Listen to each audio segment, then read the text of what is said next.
For Christ YouTube channel here.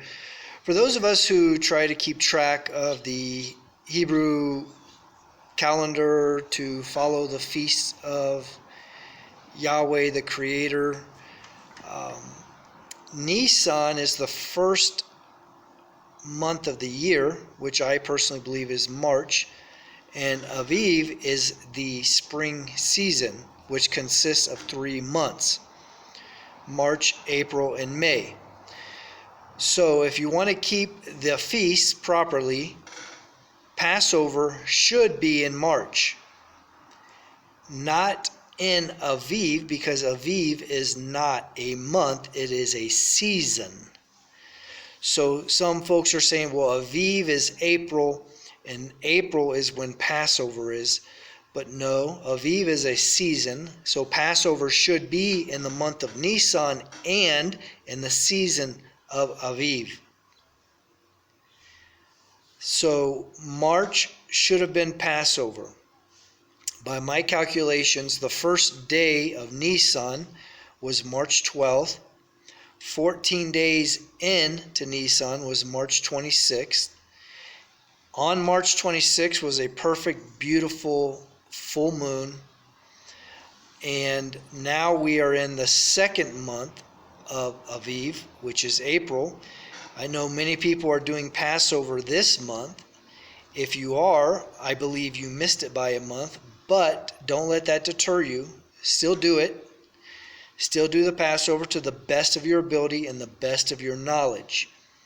What we are doing right now are rehearsal dinners for the true wedding feast that someday will take place. And when you do a rehearsal, sometimes things don't go right, you make mistakes, but you learn from those mistakes for the next time around.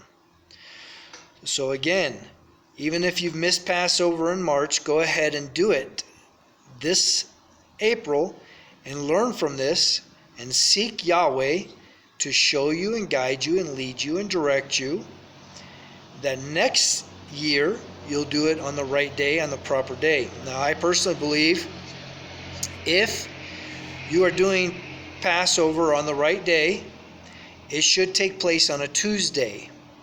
Now, actually, Passover is on a Wednesday, but Jesus Christ was that Passover, okay? So what Jesus did with his disciples was he had what we call the Lord's Supper, where they broke bread and Jesus washed their feet. This was the night before Passover, because on Passover, Jesus was being crucified. Similar to the way we no longer have to sacrifice animals in the temple and sprinkle blood on the Ark of the Covenant, we no longer have to kill an actual lamb and do these things as the Passover meal, because Jesus was that Passover. Could I be wrong on this? Yes, I could. Another idea is that we would include the Passover lamb meal with the Lord's Supper, where Jesus broke bread and they drank of the fruit of the vine.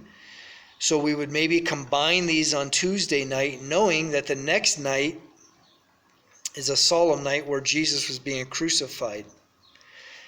But, to each his own. These are just some thoughts I'm putting out there. These are some things. I'm taking part of the rehearsal just like everyone else. So each year I get better and better. I do more and more research.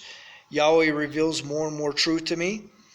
And I may have to tweak things. I may have to go back to the drawing board. But these are the things that he has revealed to me.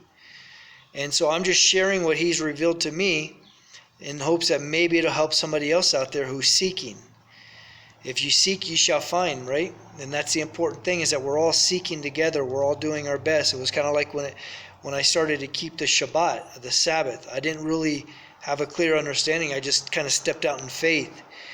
And the more I did, the more I researched, the more Yah revealed more and more truths about it to me. And I'm still trying to do it perfectly. I don't think I've accomplished that. I'm having some difficulties in some certain areas, like having all my stuff prepared the day before, because I worked the day before. And I don't have a helpmate any longer. So my helpmate is not able to prepare the meals for the next day, and I tend to run out of time, and I have to maybe spark up my stove. I have a gas stove. I may have to spark that up to heat up some food or something. So I'm not saying I'm doing things perfect.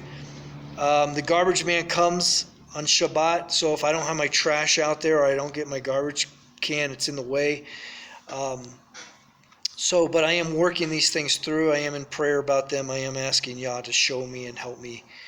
And one thing I noticed too is, as a servant of Yahweh, Yeshua HaMashiach, I've given myself to him, and I asked for correction where I'm wrong, and I've noticed that I haven't received any correction. Now, last year I did this thing. I exercised. I worked on the High Holy Day of Passover, when it was supposed to be a High Holy Day. I worked out, and God really, really struck me hard on that. I went 3 months practically without any meat, without any protein. And it was of Yah's doing. And I was trying to figure out where I had sinned, and I was trying to figure this out. Why am I being punished like this? Why am I being punished like this? I lost a lot of muscle mass. A lot of muscle went away. I became flabby. I started to get aches and pains. And I was seeking Yah. I was in tears over this, and I was trying to figure out, why is God punishing me? Why are you punishing me? And I remembered I had worked out on a High Holy Day, and I repented to Yah about that. And as soon as I had repented, I felt the forgiveness of Yah come over me in the form of, I received meat again. I received protein again. He helped me get through that, okay? And so looking back, I didn't realize how serious that was and how much that offended Yah. And what he did to me wasn't like, oh, I hate you now. It was, okay, I'm going to teach you a lesson so you never do this again. And so sometimes I want to do a push-up or a pull-up or a dip or something on Shabbat, and I remember that. And there's no way I'm going back to that. I'm not going to do that. Now, that's not a necessity. Maybe eating or something is, or maybe taking my garbage out for trash day is, and I haven't had any correction over that. But I know Yah will correct me at some point in time if he wants to weed that out of my life, and he gives me a way through that, provides me an opportunity not to have to do that.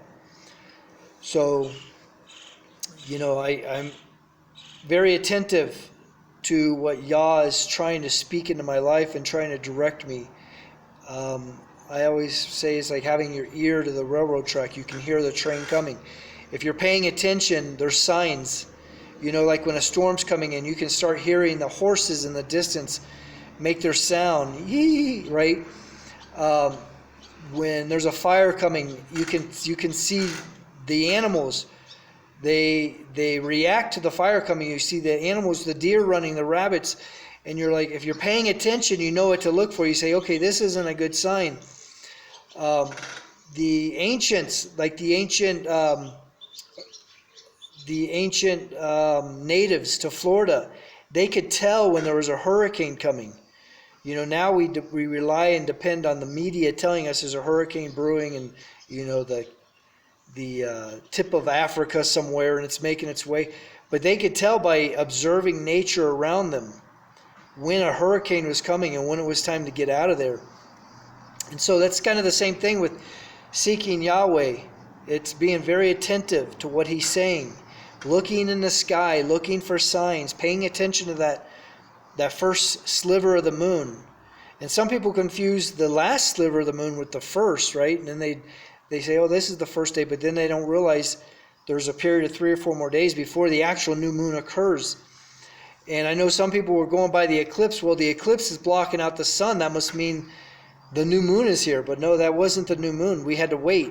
The new moon, according to my observations, got here April 11th, okay? Which would put Passover this month on a Wednesday, which is 1 day too late. Okay, the Lord's Supper, which would put the Lord's Supper on a Wednesday, which is impossible. Jesus had to be crucified on that Wednesday, which that Wednesday would be Passover. I'm getting confusing. It's going to be confusing for people now. I'm getting too far into it. I don't want to confuse people.